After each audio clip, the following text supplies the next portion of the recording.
আসসালামু আলাইকুম, শুভ সকাল। আপনারা কেমন আছেন? আশা করি ভালো আছেন। আর একটা ডেইলি ব্লগ নিয়ে চলে আসছি। আজকের ব্লগটা কিন্তু ব্যতিক্রম। আমি ২০২৫ সালে কত ভরি স্বর্ণ পেয়েছি সেটা আপনাদের সাথে শেয়ার করব।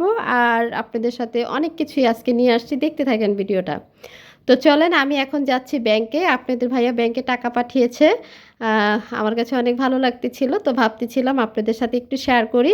আর আমি তো আজকে ব্যাংকে যাচ্ছি মেট্রো রেল দিয়ে। দেখেন, এই যে মেট্রো রেলে আমি যাচ্ছিলাম। তো ভাবলাম যে আপনাদের সাথে এই বিশেষ আমার মুহূর্তগুলো একটু শেয়ার করি। একটু ঘুরিয়ে ঘুরিয়ে দেখাচ্ছিলাম। তো যাই হোক, আপনাদের সাথে আমি একটু মতিঝিলে যাচ্ছিলাম। দেখেন, উত্তরা থেকে কিন্তু মতিঝিলে একদম দ্রুতভাবে যাওয়া যায়। এই জন্য আমি মেট্রো রেলটাই বেছে নিয়েছি। যেতে মতিঝিল ব্যাংকে আপনাদের ভাইয়া ওই ব্রাঞ্চে টাকা পাঠাইছে। এই জন্য আমি ভাবলাম যে ঠিক আছে আমি যাই। এই তো মেট্রো রেল চলে আসছে ট্রেনটা। আর যাই হোক, আমি ঘুরে ঘাড়ে চলে আসলাম ব্যাংকের থেকে। সেটা আপনাদের সাথে দেখালাম না, অন্য একদিন দেখাবো। তো আপনাদের সাথে একটু কথা বলি ঘর গুছাইতে গুছাইতে। আপনাদের ভাইয়া গত ১৩ তারিখে গোল্ড কিনেছে। সেটা কতটুকু গোল্ড কিনেছে সেটা আমি থাম্বনেলে দিয়ে দেব। আর আমার পুরানা স্বর্ণ আছে, যতটুকু আছে সেটা আমি আপনাদের সাথে শেয়ার করব। এই স্বর্ণ থাকার পরও আপনাদের ভাইয়া আবার আমার জন্য স্বর্ণ কিনেছে। যেতে জানেন প্রবাসী কিন্তু আনি হিসাব না, গ্রাম হিসাব। আমি সেই ফটোটা কিন্তু স্ক্রিনে দিয়ে দেব। আম কতটুকু স্বর্ণ কী জিনিস কিনেছে সেটা কভার ফটোটা দিয়ে দেব। আপনারা অবশ্যই দেখবেন থাম্বনেলে। আর এই তো আমি ঘরের কাজ করতেছি। আর ঘরের কাজটুকু করে নিই, তারপরে গোল্ড নিয়ে চলে আসবো। আপনারা কিন্তু ধৈর্য ধরে ভিডিওটা দেখতে হবে। আর না হলে কিন্তু বুঝবেন না যে প্রবাসীর বউরা একটু কষ্ট করলে যে কতটা আনন্দে থাকে, এটা যে যে থাকে সেই কিন্তু বুঝে। তো চলেন, ঘরটা কিন্তু গুছানো হয়ে গেছে। ডাইনিংটা আর ড্রয়িং ডাইনিংটা গুছিয়ে চলে আসছি। একটু গোল্ড দেখাই। এই যে দেখেন, এই স্বর্ণটা কিন্তু আমার বিয়ের স্বর্ণ। এই স্বর্ণটা থাকা অবস্থায়ও কিন্তু আপনাদের ভাইয়া ১৩ গ্রাম স্বর্ণ কিনে নিয়েছে। ১৩ গ্রামে কতটুকু সেটা আপনারা জানেন। তো সেই ফটোটা কিন্তু আমি স্ক্রিনে দিয়ে দেব। এটা অবশ্যই দেখতে পারবেন। এই যে দেখেন, এটা আমাকে বিয়ে দিয়েছে। তারপরে ডায়মন্ডের নাকফুলও দিয়েছে। এই ভিডিওটা আমি আরেকবার দিয়েছিলাম। অসংখ্য কমেন্ট চলে আসছে যে আপু আপনার গোল্ডটা আবার দেখাবেন, কতটুকু স্বর্ণ আছে। যারা নতুন আমার সাবস্ক্রাইবার যুক্ত হয়েছে তারাই জানতে চেয়েছে। আমি এজন্য আবারও এই ভিডিওটা দিচ্ছিলাম। দেখেন, এটা কিন্তু যেটা আমাদের ঘরোয়াভাবে বিয়ে হয়েছে, এটা আমাকে তখন দিয়েছিল আমার হাসব্যান্ড। ওই যে আমার হাসব্যান্ডের নামের ১ম অক্ষরটা দেওয়া আছে। আর এই তো ২ টা কানের দুল দেওয়া হয়েছে আমাকে। দেখেন, তো আমার হাসব্যান্ড কিন্তু অনেকটা ভালো একটা মানুষ। কারণ আমি যদি না বলি, আমি তো খুব কাছের থেকে তাকে চিনি। সে কিন্তু আসলে অন্তত অনেক ভালো মানুষ। আমি যদি না বলি, তাকে প্রশংসা করার আর সার্টিফিকেট দেওয়ার মতো কোনো মানুষ নেই। এই যে দেখেন। আর এই ৬ বছরের ভিতরে আমাকে এতগুলা নাকফুল দেওয়া হয়েছে। দেখেন, সব ডায়মন্ড আছে, নাকফুলও আছে।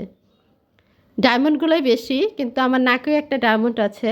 কিন্তু সে আসলে কেন আমাকে এতটা কেয়ার করে, এতটা ভালোবাসে সেটা সেই জানে, আমি জানি না। তো এই আর কি। এই স্বর্ণ থাকা অবস্থায় কিন্তু আপনাদের ভাইয়া আবার ১৩ গ্রাম দিয়ে আংটি, তারপরে একটা আংটি আর একটা চেন নিয়েছে। সেটা আবারও বলতেছি থাম্বনেলে দিয়ে দেব। আপনারা দেখবেন। সেই গোল্ডটা যখন নিয়ে আসবে আমি কিন্তু তখন ভিডিও করে আবার দেব। কিন্তু আপনাদের ভাইয়া স্বর্ণ কিনেছে, তারপরে iPhone 15 কিনেছে, সেটা আপনাদের সাথে শেয়ার করব। আমার কাছে অনেক হ্যাপি লাগতেছে যে আমি এটার কিছুই চাইনি। অথচ সে আমাকে কিনে দিয়েছে আর আমাকে দেখিয়েছে। সেই ভিডিওটা আমি চাচ্ছি না এখন দেওয়ার জন্য। ভিডিও কিন্তু শ্যুট করে আমার কাছে পাঠানো হয়েছে। আমি চাই সেই ভিডিওটা সে আসলে আপনাদের সাথে শেয়ার করব।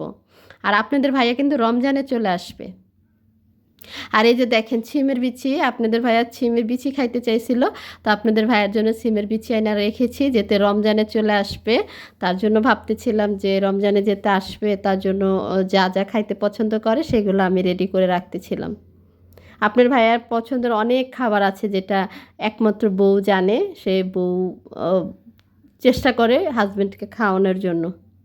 এই যে বলেছিল যে শিমের বিচি দিয়ে শোল মাছ দিয়ে খাবে, সেটা আগে থাকতে আমি রেডি করে ফেলেছি, যেতে ১ তারিখে রোজা হবে, এই আর কি। তো যাই হোক, অনেক কথা বলে নিলাম। তো দুপুরে রান্নাবান্নার ব্যবস্থা করি, যেতে ভিডিওটা আজকে ছোট।